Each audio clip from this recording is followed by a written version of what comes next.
going on, everybody? Welcome back to the channel. Welcome to another episode of Rolle Estate. It's your boy Jew, back with another video. If y'all could, hit that like button, hit that subscribe button. Also, share this video with your friends, comment, do all that. Help me out, help me help you, give me feedback. What's that lady doing? I'm looking rough right now, man. Y'all see real estate agents, y'all see all the glamour. Oh, he sold a house. Oh, he looking nice. It ain't always that. This is the grind you don't see. All right, I look horrible right now. I'm just coming from doing my monthly real estate workshop. Reach out to me for details on that. It was a crazy week this week. Not the best week, but it's okay. Ended on a good note. Next week I have another closing, so that's gonna be pretty cool. I decided, people out here beeping horns at people, bro. Y'all crazy. All right, I decided to make another video for y'all called my tips for new agents in 2021. 2020 was a crazy year. Y'all all know that. We went through COVID. I think the best thing that came from COVID was it gave people the opportunity to really sit at home and realize they could do other things than just working the job that they work now. People got a little bit more crafty. So a lot of people actually decided to get their real estate license last year, which is good. I'm all for it. I still consider myself a new agent. I haven't had my license 2 years yet. I started practicing real estate in June of 2019, so I'm coming up on the 2-year mark now. I wanted to make a video to give tips for new agents from a new agent. Tip number 1, if you in real estate because you see a whole bunch of people doing it and you like, oh, I think it'll be all right, you're not in it for the right reason. Anybody can make money in real estate, don't get me wrong, but you won't have a long career because you're doing it for one reason as opposed to the true reason why you should be doing it. So that's going to hinder you. Number 2, do research on your firm. Everyone who practices real estate practices under a firm. So I, for example, work for the Real Estate Group. You may have heard of other real estate companies like Keller Williams, Rosen Womble, Schaefer. The list goes on. It's a bunch of them. Century 21, it's a bunch of them. In order to practice real estate, you have to join a firm. So before you join a firm, you need to do due diligence on knowing how that firm operates.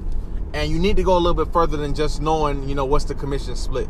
Because of course that's important because everybody's like, hey, how much of the money are they taking from me? But that's not important in the beginning as you think. What's more important is how are these people or how is this firm going to basically prepare me for real estate? Because everybody knows real estate's okay, I'm a buy and sell a house, but it's a lot more to go to it. How do you build clients? How do you properly put together contracts? I mean, that's all important stuff that you really don't think about until you really get into it. So you need to know people that are in your corner, are they really going to help you? Number 3, you really have to understand that your first year of real estate is going to be the hardest. Because 1, nobody knows you do real estate, so it's real hard for people to trust you with that type of transaction when they don't know you. So you're going to notice, hey, it's all good when you're selling houses. You making money. But when you're not selling nothing, you're not making no money. It's not like when you got a regular job where you got those days when you go to work and you be like, hey, I don't really feel like doing nothing today. And you might slack off for a whole 8 hours, but you still gonna get paid for that day. It ain't like that with real estate. If you don't work, you don't get paid. And that don't hit people until it's too late sometimes. And you might be in real estate, not getting no business, and them bills piling up, and you like, man, I'm about to go back to working 9 to 5 because that's where I feel comfortable. So as long as you understand that your first year should be the only year that may happen, you'll be fine. Number 4, this was the hardest one for me. Don't expect yourself from other agents. When you start selling houses, of course, you're gonna represent either the buyer or the seller, or sometimes both. Now, let's just say you represent the buyer. That means you're working with an agent who represents the seller. Or if you represent the seller, you're working with the agent that represents the buyer. So when you are a brand new agent like me, you're gonna be highly motivated, ecstatic, you're gonna be on top of everything. And you're going to notice like, hey, when I send this document for the other agent to sign, why aren't they sending it back to me promptly? Me personally, I'm a very hard worker. I'm really prompt. So whenever, like, when I was brand new to it and I sent a document off and I didn't get it back in, like, really quick, I was like, what's going on? I really wasn't taking into consideration that other people have other things going on, because when somebody sent something to me, I was sending it back very, very, very fast because that's all I was doing. I was fully committed to real estate. So not everybody's going to be as cheerful as you. Not everybody's gonna be as joyful as you.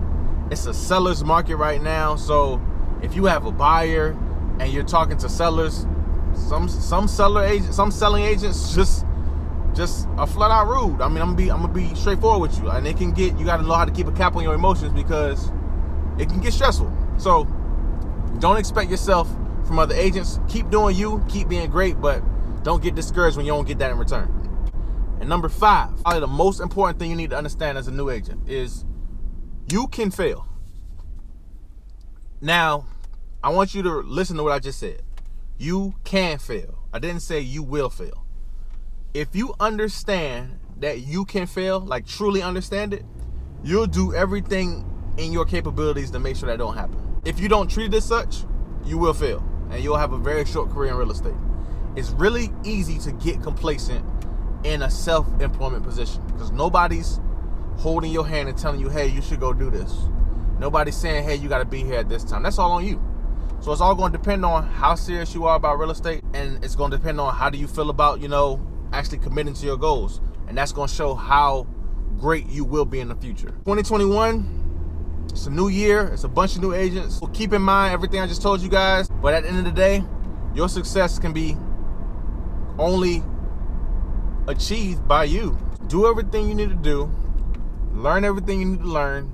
Take it one step at a time, and you will be great.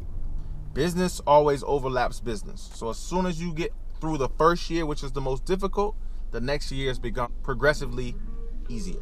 Okay? So that's my video for y'all today. I'm actually about to go show a crib right now before I head home. So y'all take it easy. Stay tuned for more videos. Keep grinding. All right.